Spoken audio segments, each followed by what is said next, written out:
Hi there. Welcome back to AWS OnAir. I'm AM Grabelny, one of your hosts, and a developer advocate here at AWS.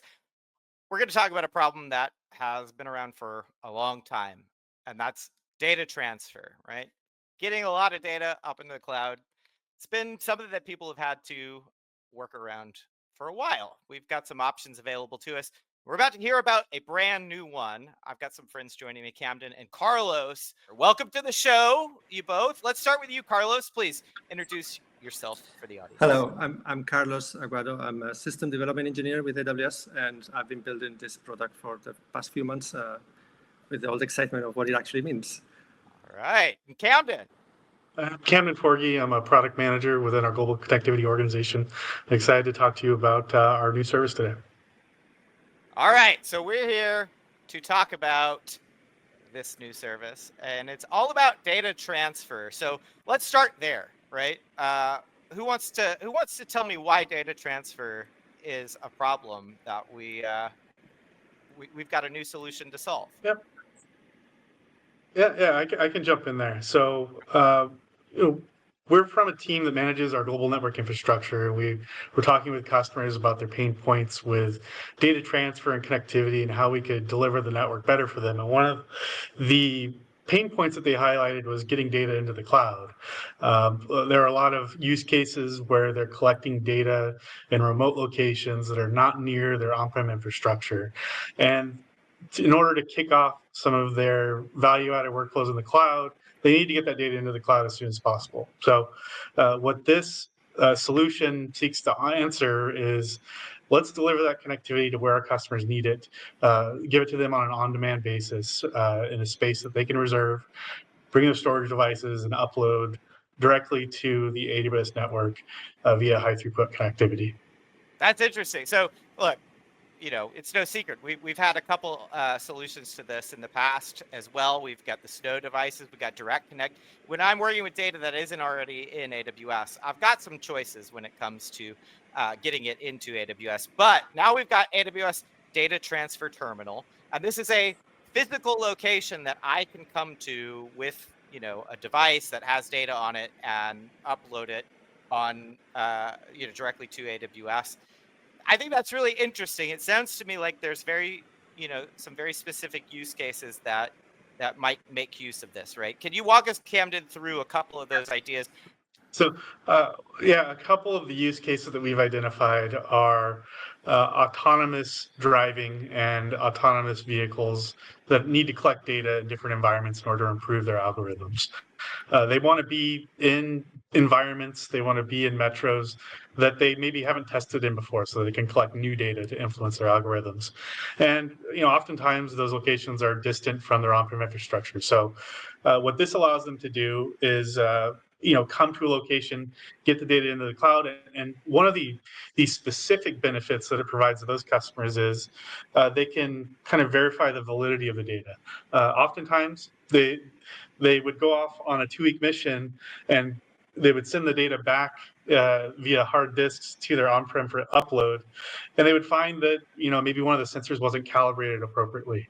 So the data that they had collected over that 2 weeks may have lost some of its value. It may have not have been the highest quality. But with AWS Data Transfer Terminal, they can come to a site, get a portion of the data into the cloud. Their engineers can validate that the data is quality, that all the sensors are collecting data appropriately, and tell them, okay, go off and collect more data, and they can have more confidence that the data is of the quality that they need. Yeah, it made a lot of sense to me too. You shared with me prior an example of media and entertainment. I'm out. I'm shooting some new movie. I've got a bunch of footage that I need to get into AWS for post-production work. I don't have infrastructure to set up direct connection because I'm on set, right? I'm on location. I'm somewhere where we don't have that. But maybe there's one of these data transfer terminal locations that I can go use and get it up there faster. Now, we're going to talk through too with Carlos because I want to bring you into this conversation too, Carlos. Of course. Have the chance to talk.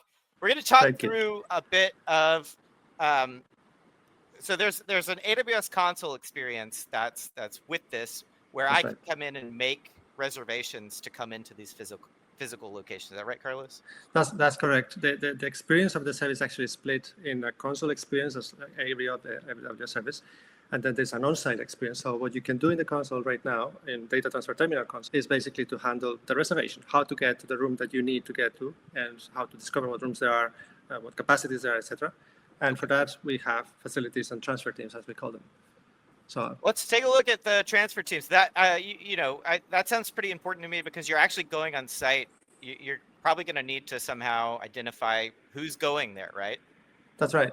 So we have created under the normal constructs that everyone has in their accounts, users, and so on. We also have a way of creating teams. And those teams are a little bit different from IAM constructs because they are actually containers, or they're groups for persons, individuals that are going to go to a facility. So that's what those teams do. They capture your team, your crew, and then what your team or crew is going to be able to do with a facility. So I'm going to go to one of them that I have already created. And the teams, they just contain, as I say, two things: personal and reservation. So in our team, it's just count number 9. So it contains the I feel left out, by the way. Oh, Carlos. sorry. I mean, that's Sorry. very. I mean, I don't get to go. We can add you if you want. No, that's okay. So yeah.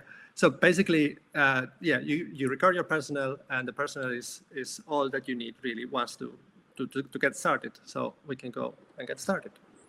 So the personnel already shows up there. We have these two personas that we expect that are going to use the console. The process owner, the person that is in charge of the production on those teams, that will be scheduling trips, scheduling the reservations, renting equipment or whatnot. And then the actual people that are going to be on site are going to be doing their activities with those automotive, the cars or recordings, etc. And those are the ones that are going to be booked and authorized to enter the site. So that's what you would select here. I'm going to put Camden as the owner here. I'm going to put myself as the transfer specialist, and then you select the facility. So on launch, we will have a bunch of sites, and you select one of them. You select the dates that you want to go. I'm going to select just some. I'm going to select just some random dates. Oh, sorry, I clicked too fast. And if we would go and click enter on this, it would just create a reservation, and I made a mistake because I didn't do it, but let's just do this and this.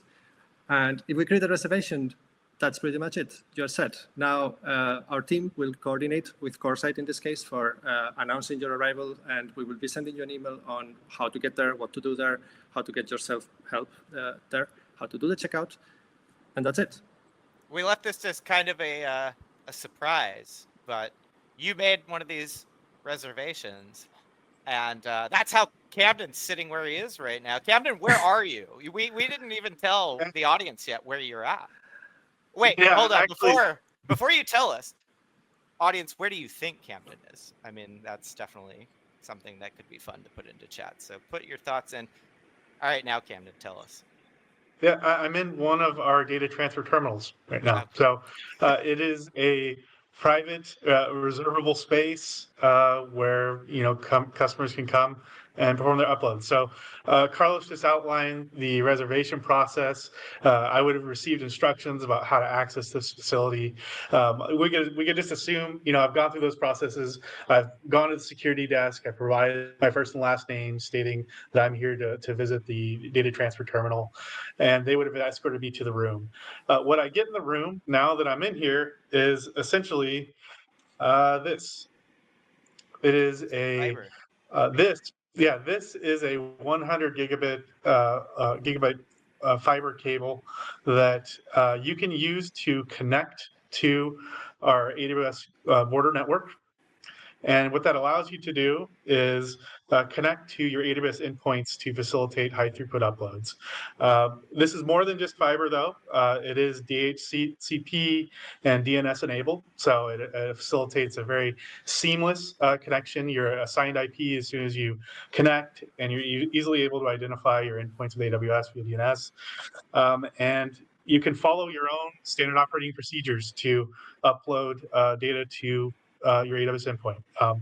That means all of the credentials that you typically use to access your AWS, your Amazon S3 endpoints, you would use all of that in the same way to access those endpoints. What do I need to bring, Camden, as the data specialist? I guess I shouldn't say me, because Carlos is the data specialist going. What does Carlos need to bring in order to do this at the physical location? So you'll need to obviously bring your storage system or device. That could range. We've in some of the customers that we discussed this idea with and this product with, they've had a range of devices. So anything ranging from PCs to Mac Minis to Mac Studios to actually bringing in a half rack server. So there's a number of different ways that customers may need to connect. So they need to ensure that they have the appropriate equipment. One of them being having the appropriate QSFP device. I have a L4 QSFP here. This is what you'll need to connect to the fiber. And also, we've had other customers that have brought in enclosures that help them to convert the QSFP to a Thunderbolt that allows them to connect their Mac Mini, allows them to connect any kind of PC device. But also, if you're bringing in a half-rack server that has a large amount of data, if you bring in this QSFP L4 device, collect it in the fiber, you'll be ready to go. So. Nice. That's pretty straightforward. I love the reservation system. It makes a lot of sense to me. But before we wrap up, I just want to give you both an opportunity to speak directly to the audience. Tell them what you want them to walk away with, what they should go out and do if they've got a bunch of data that they need to transfer and they would like to use this new service. We're excited to discuss this a little more with customers and to kind of share. If you have a lot of data that you need to get into the AWS cloud, consider this as an option. It can help you to provide that on-demand connectivity that you're looking for. Cool. Carlos, anything to add before we wrap? Looking forward to see how people use this and what else they ask us to do. All right. Well, check it out. AWS Data Transfer Terminal. Thank you both for coming on and talking to us about this. Very exciting. Congrats on the launch. And thank you. We'll see you next time. Bye.